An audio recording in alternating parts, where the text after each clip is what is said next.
안녕하십니까. 법무법인 김현배 김봉준 변호사입니다.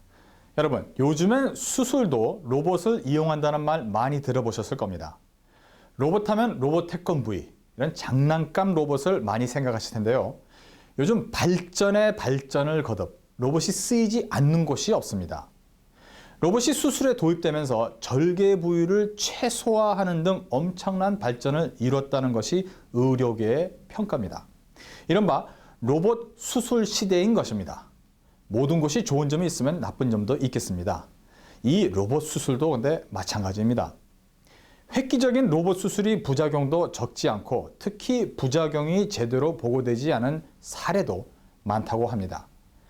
최근 월스트리트 저널과 뉴욕타임즈가 잇따라 다빈치 수술 로봇 시스템의 부작용을 심층 보도했습니다.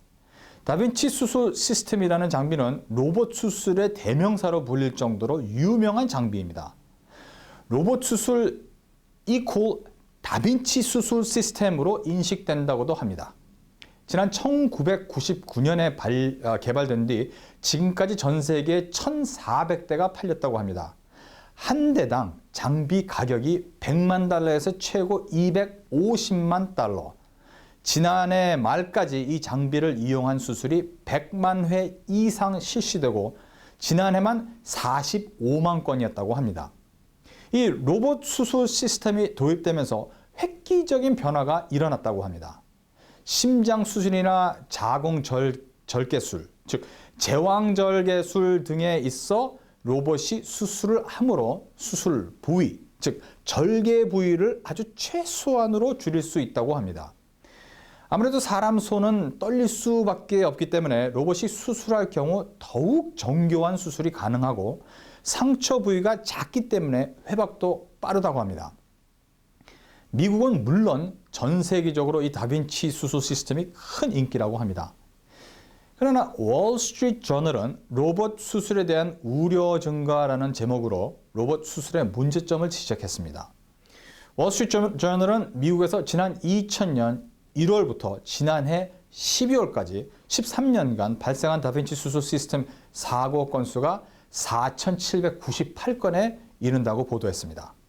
특히 85명은 사망했고 414명은 부상을 입었다고 합니다. 이 같은 집계는 시카고의 러쉬 유니버시티 메디컬 센터와 MIT 등 3개 대학 연구진의 공동 연구 결과로 내년 초 의학 저널에 실린다고도 합니다.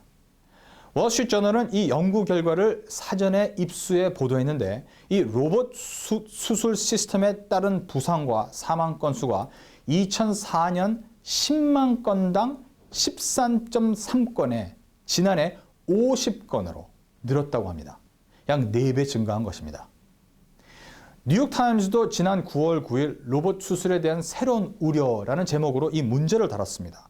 뉴욕타임즈는 지난해 1월부터 지난해 8월까지 다빈치 수술 시스템으로 인한 사망자가 71, 부상자가 174명이며 부작용 사례가 수천 건이라고 보도했습니다. 뉴욕타임즈는 지난 8월 27일 Healthcare Quality Journal에 실린 논문을 근거로 이같이 보도한 것입니다. 이 논문을 서술한 존스 홉킨 유니버시티 연구진은 한마디로 다빈치 수술 시스템과 관련된 부작용이 광범위하고 적게 보도됐다고 지적했습니다. 이 연구진이 지난 2010년 의사들을 상대로 익명, 즉 이름을 밝히지 않은 조건으로 설문조사를 했더니 56.8%가 이 장비가 돌이킬 수 없는 오작동을 일으켰다고 답했다고 합니다. 절반 이상의 의사들이 오작동을 경험한 셈입니다. 특히 존스 홉킨 의료진은 FDA에 보고된 다빈치 수술 장비 부작용에 따른 사망자의 3분의 1이 자궁절개 수술 등 산부인과 수술 중 사망할 정도로 여성 사망자가 많았다고 합니다.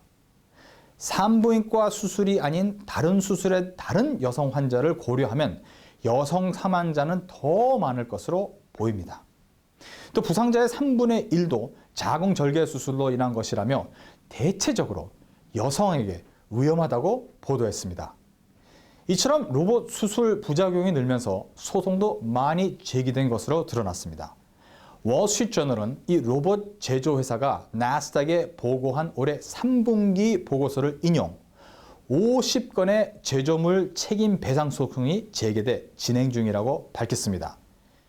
제조물 책임 배상, 이른바 Product Liability 소송이란 제조물 자체가 원천적으로 결함이 있다는 소송으로 미국에서 가장 무서운 소송 중 하나입니다. 의사들 잘못이 아니라 로봇 자체의 결함을 제기하는 소송입니다. 회사는 이런 소송이 50여 건 정도 제기됐다고 사업 보고서에서 스스로 밝혔습니다. 만약 우리 주변에서도 이런 피해가 있다면 주저 말고 FDA에 신고하고 법률 전문가를 만나서 상담을 하셔야 합니다. 적지 않은 의료소송은 판결까지 가지 않고 원고와 피고 양측이 합의하는 경우가 많습니다. 피해만 명백하면 그만큼 쉽게 보상을 받는다는 것입니다. 특히 로봇 수술은 피해를 입으신 분도 주저없이 법에 호소하십시오.